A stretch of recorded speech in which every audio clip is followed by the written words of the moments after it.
Boa noite pessoal, tudo bem com vocês? Sou o Rafa do canal Concorda com Rafa e a série escolhida dessa vez é a terceira temporada de Castlevania. Vou falar um pouco o que eu achei sobre a temporada. Eu procurei sobre dubladores brasileiros e não achei nada a respeito, é uma pena. Eu vou falar sobre os dubladores americanos, tá pessoal? E vou falar o que eu gostei, o que eu não gostei, se vai ter uma quarta temporada e por que está sendo tão polêmica essa terceira temporada. Eu já vou dar um spoiler de início aqui. Se você é fã do Alucard, você vai ficar completamente decepcionado com o que fizeram com ele na série. Mas isso eu vou falar mais pro final. Na verdade eu nem vou falar, porque se eu for falar isso eu posso até tomar strike novamente e eu não quero correr o risco. Então vamos falar um pouco de Castlevania. Castlevania, para aqueles que não conhecem, é uma série de maior sucesso da empresa japonesa Konami. Ele é bem antigo, de 1980 e pouco, começou no Nintendinho, depois foi crescendo. E a última versão que teve foi o Lords of Shadow para PS3, Xbox e PC, se eu não me engano. Então vamos falar um pouco sobre o Castlevania, que é focado na série do Drácula. Castlevania é uma animação de terror e aventura criada por Warren Ellis, que por sinal, na minha opinião, ele fez um dos piores filmes de heróis, que é o Homem de Ferro 3, que pra mim é decepcionante, mas pra você ver como que ele deu a volta por cima, né? Ele fez também aquele Red 1 e Red 2, tá pessoal? Então vamos falar um pouco da animação. A nota no IMDb dela é bem alta. As 3 temporadas juntas soma 8.1 de nota, uma nota bem alta, pessoal. Se tratando de uma série de animação que é da Netflix, né? Ela até o momento contém 22 episódios, em torno de 23 minutos cada. Recomendada para maiores de 16 anos. Se você é menor de 16 anos, sinto muito, você não vai poder assistir o Castlevania. Vamos falar um pouco então dos dubladores, já que eu não achei os brasileiros. Então vou falar um pouco sobre os dubladores americanos, tá pessoal? Richard Armitage como lendário caçador Trevor Belmont. Você deve conhecer ele pelo Hobbit. Ele foi lá o anão Thorin, pessoal. Temos também James Callis como Alucard, o anti-Drácula, o filho de Drácula, entre outras coisas. Para aqueles que não sabem, Alucard é o contrário de Drácula, porque ele criou esse nome para não se remeter ao Drácula, como o Drácula do bem, entendeu? Que o Drácula é do mal. Deve conhecer ele do Battlestar Galactica. Temos também Alejandra Reynoso, ela lá é a oradora. Silva Menal Belnades, que é a companheira de Trevor. Eles têm um caso, né? Tem um relacionamento. E você deve conhecer ela da animação dos desenhos Winx Club. Temos também Theo James como Hector, que é o forjador de monstros do Drácula. Tem 2 forjadores de monstros, o Hector, que é esse ator, conheci ele bastante da série Divergente como For. E por último que eu escolhi aqui, Adetokunbo McCormack, que é o Isaac. Deve conhecer ele bastante daquela série antiga Lost, ele é o Yemi lá. Então vou falar um pouco sobre a série, eu não vou ficar falando sobre inteira a série. Se você se interessar, você pega e assiste a primeira e segunda temporada, que foram muito boas.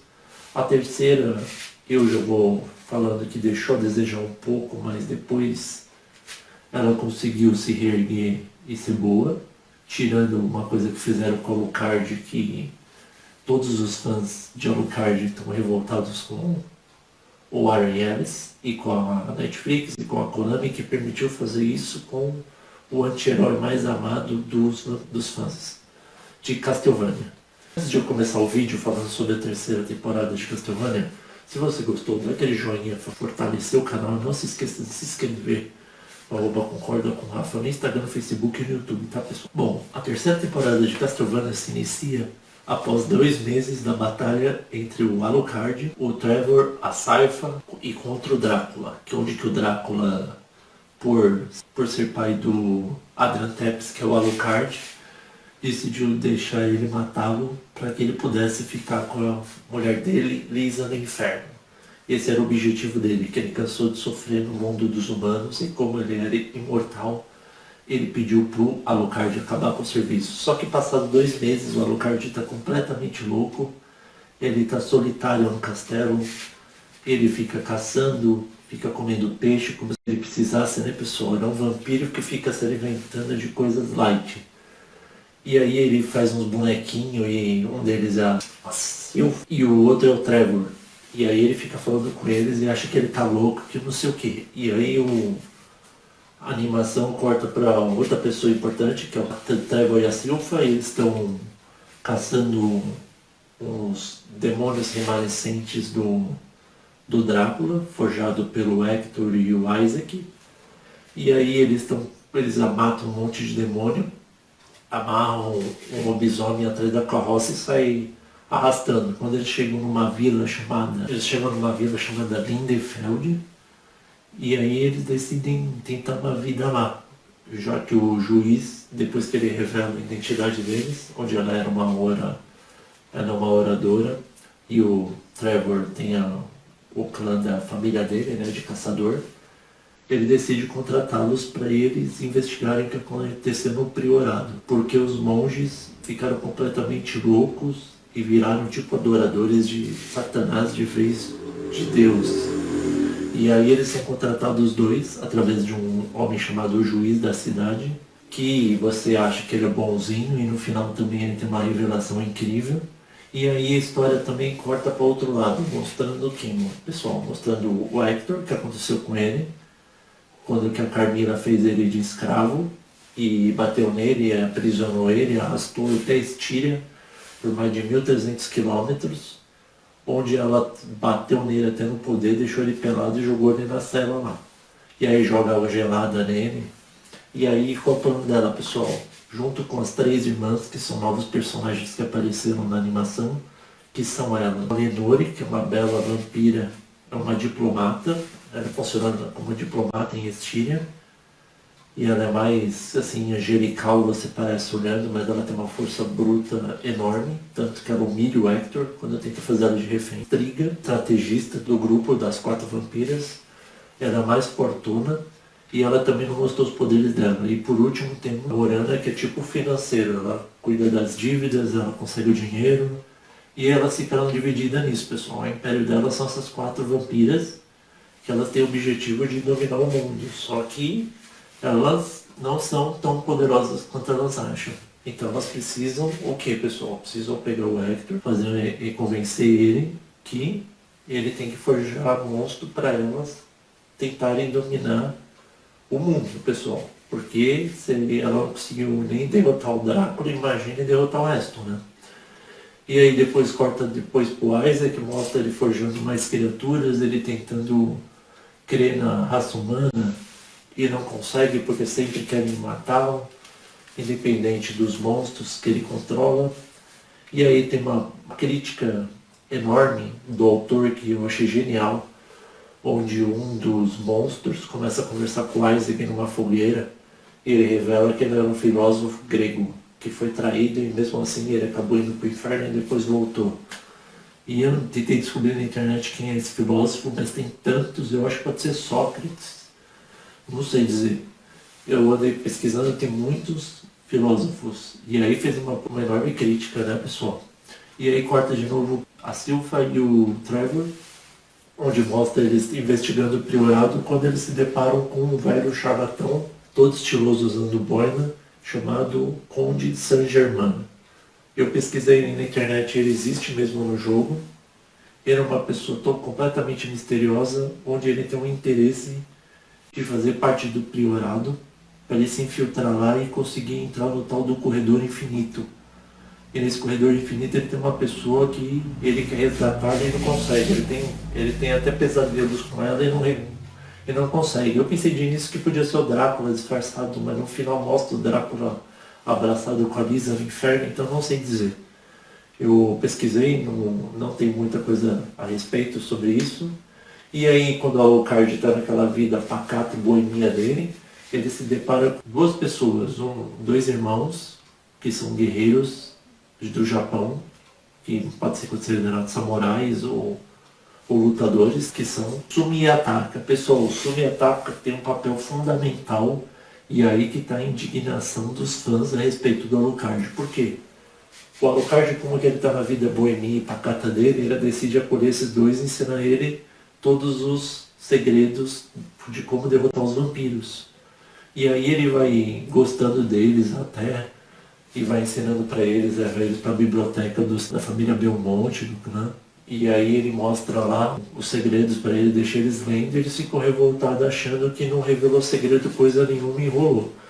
E enquanto isso, o Silpha e o Trevor, junto com o Saint-Germain, decidem unir as forças e descobrem que um monstro comandado por Isaac entrou no priorado através do telhado e diversos clarões assim fez que eles começassem a adorar Satanás, que eles quisessem saber mais sobre o inferno. E aí, para eles disfarçarem que o monstro morreu, eles pegaram algumas partes do corpo dele e jogaram lá. Mas todo mundo sabia que o monstro verdadeiro, o que invadiu, estava lá aprisionado ainda. E aí eles começam a cultuar ele, e aí fazem uma marca, tipo para fazer o ritual para as pessoas que morrem. E aí o juiz, como ele decide contratar, como ele contrata a Silpha e o Trevor, ele decide pedir para ele pedi-los. Só que aí ele fala, não, minhas normas e não sei o quê. E aí, pessoal, vai entrar numa coisa que eu sempre suspeitei do juiz. Por ele ser muito bonzinho, ele ser perfeccionista, ele fala que as pessoas têm que obedecer ele sim, com certeza, e não tem uma segunda chance, ele faz de tudo para nos obedecerem. No fundo ele tem um segredo, pessoal, que revela no final, mas eu já pressentia desde a parte que ele pede pro moleque na macieira que tá correndo, ele fica bravo pro moleque não correr. Ele fala que tem uma macieira lá num cantão, num lugar lá, no meio da floresta, a macieira dele, e ele pode pegar 3 maçãs. E o moleque vai todo feliz correndo a maçã e some da história. No final você revela o que acontece com o menino, pessoal.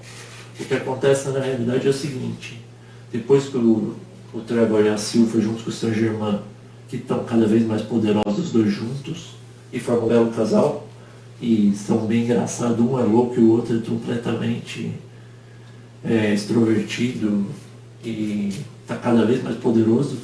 Eles decidem confrontar o priorado, e quando chega lá, o monstro abre um portal do inferno, que é a parte que aparece o Drácula abraçado com a Lisa, que é a mulher dele, e o monstrão cria vários outros monstros saindo do inferno, e a Trevor e a Silpha enfrentam eles, enquanto o Saint-Germain tenta impedir o portal de se fechar, ele tenta impedir de fechar, que ele tem uma pedra lá que revela que está perto da pessoa que ele quer.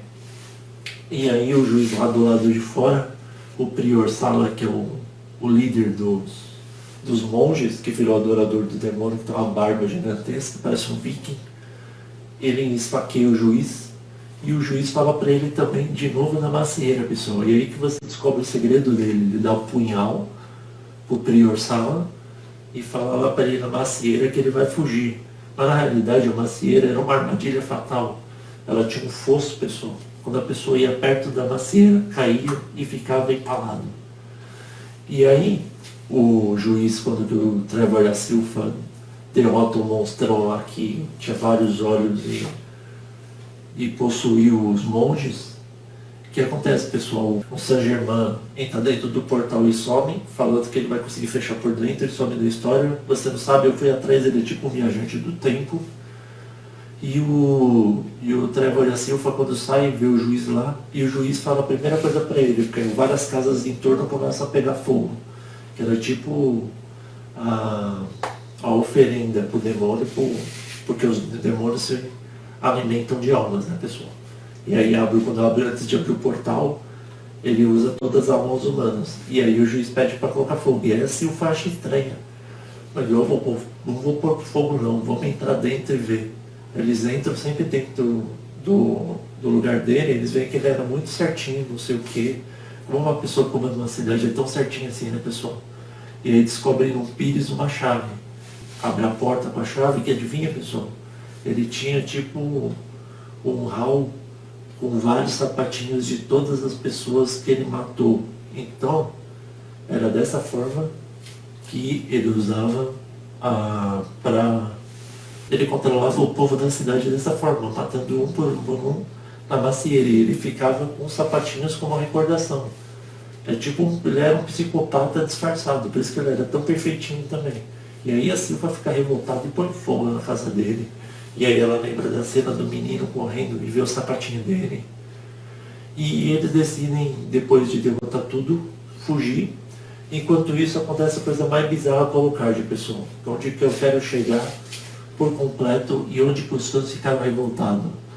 Eu pensei no início que era uma viagem da cabeça do Alucard, o que ele estava sonhando. Mas entra Tumitata, que eram os escravos da Sho, que o mais engraçado é que eles achavam ela tão poderosa, e eu revi a segunda temporada, a Sylpha só transforma ela em gelo e quebra. Pra você ver como ela era poderosa, tal da Sho. Que eles foram sequestrados quando crianças e foram obrigados a ver ela matando um por um dos samurais mais poderosos do Japão. E aí eles inventaram uma história que eles queriam acabar com os vampiros, mas eles acharam que o Alucard não revelou todos os segredos, que ele estava escondendo o verdadeiro poder. E aí eles ficam revoltados, na verdade eles tiram a roupa, deitam com ele na cama, e aí acontece a coisa mais bizarra com o Alucard, pessoal. Bom, eu não vou falar o que vai acontecer porque é tão bizarro que chega a um ponto de ser ridículo. Eu mesmo fiquei constrangido vendo o que fizeram com o anti-herói mais badass de todo Castlevania, o Alucard. E aí quando que eles prendem o Alucard e vão matar ele com a espada, depois de ter rolado um sexo a 2 lá meio estranho, a 3 na verdade, onde até comem o Alucard. E aí o que acontece, pessoal? Depois que acontece isso, eles acham que o Alucard usa a força física para controlar. E eles esquecem que ele controla pela mente a espada. E aí ele corta o pescoço, sério o pescoço dos dois, e depois empala os dois na frente do castelo, como um sinal de que ele não vai aceitar mais visitantes, e que ele voltou a ser o badass total. Ou seja, tinham que comer literalmente o rabo dele, para ele poder se tornar um machão de vez, né? Uma coisa meio ridícula, assim. E que os fãs ficaram revoltados. Enquanto isso, o Hector é dominada por uma das vampiras, que é a Lenore, que ela tem um rostinho angelical. Ele também rola um sexo com ela e no final ele aceita ficar com o anel. O anel jurando lealdade a ela. Só que na verdade o anel é para transformar ele em escravo. Mais uma vez ele foi feito de otário, né? Foi feito de besta. E aí quando ele usa o anel, ela passa para a Carmila e as irmãs dela, né? Ela dá os outros anéis e fala que ele vai forjar os monstros para ela. Enquanto isso, o Isaac vai viajando um monte de longe, se deparando com um monte de monstro. E ele enfrenta um tal do mais poderoso, tal do mago lá numa cidade que ele controlava as pessoas. E aí depois que ele mata os humanos, cai que nem um monte assim, bem legal a cena. Bem bizarra, que eu era o rei, na verdade, o mago. E aí acaba dessa forma, o Isaac conseguindo mais criaturas pro exército dele. E aí vai continuar isso na quarta temporada, que já foi confirmado, mas não sabe a data devido ao coronavírus. A gente não sabe quando vai ter a próxima temporada. E que termina dessa forma, mas o mais bizarro foi o que aconteceu com o Alucard, né, pessoal? Mas assim, no geral mesmo, andei pensando, eu daria uma nota 9 se eu tivesse feito o que fizeram com o Alucard, porque entre altos e baixos, a animação se saiu mais uma vez bem. A terceira temporada é difícil se manter em 3 temporadas tão bem, uma nota tão alta no IMDb. A nota que eu dou de vez 9 é 8, pessoal. Eu dou 8 pelo simples motivo que humilharam o anti-herói que eu mais gosto, que é o Alucard, que é o Adrian Tepes, o filho do Drácula, né? Do Vlad Tepes. E também porque a história foi muito alta e baixa, ficou muito enrolada, demorou muito para mostrar as coisas, e rolaram muito em 10 episódios o que ia para mostrar, não revelaram nada do Saint-Germain, quem era aquela mulher que ele encontra no fundo lá da outra dimensão. Então é isso, eu acredito que, espero colocar de não acontece mais nada dessas coisas bizarras com ele, né, pessoal, porque os fãs não merecem rever aquela cena. Eu mesmo fiquei constrangido, achei bizarro, desnecessário. Espero que o Drácula volte na próxima temporada. E com certeza o Hector vai forjar monstros para as 4 vampiras. E o Isaac vão lá e vão se confrontar. Fora ainda que o Trevor Belmont, a Sypha e o Alucard vão também, acho que entrar no meio da briga, né, pessoal? Então é isso, pessoal. E aí, vocês concordam ou não com o Rafa? Para mim, a Castlevania é uma ótima animação, recomendo vocês assistirem, mas não assistem perto dos pais, principalmente que ela é muito violenta e tem cenas de nudez. Então é isso, pessoal. Espero que vocês tenham gostado. Curta e se inscreva aqui no meu canal. Muito obrigado e até a próxima.